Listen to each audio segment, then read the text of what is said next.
Yan batang babae ang nag-aalaga. Sino? Mga ka-idol, yan ang ano, nag-aalaga, yung babae, batang babae. Batang babae daw. Hindi naliligo din yan. Naliligo ako, lo. Hindi. Naliligo. Amoy kalapati ka na rin. Naliligo ako, lo. Mga ka-idol, mga ka-idol, yung batang babae ang taga-alaga. Hindi naliligo, mabaho na yan. May kalapati.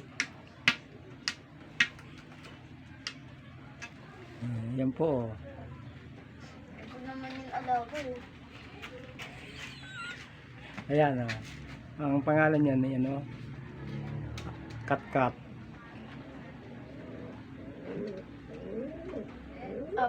Lalo kung marunong ka nga mag-vlog, paano mo isend sa YouTube? Isisin ko to eh. Paano? I-edit ko. Hindi kaya. Ano. Mag-vlog ka mag-isa, hindi mo tinatanong sa akin eh. I-remind din ko sa ano. Hindi, lo. Di ba ganyan? Di ba nagbablog ka dyan ganyan? Paano? Turuan mo nga ako. Ganyan. Turuan mo nga ako mag-vlog. Kasi hindi ako marunong. Walang wifi dito.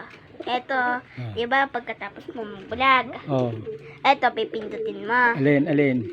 Yung gitna. Alin gitna? Ito. Yan. Tapos. Tapos magsisend ka lang ng pic dyan. Oh, ito na i-vlog mo. Ay, ito na isin mo. Nakasin na. Ay, nag-ano ako dyan. Nagbablog ako. Binablog ko yung mga kalapate. Tapos na to. Hindi pa. Ayun o.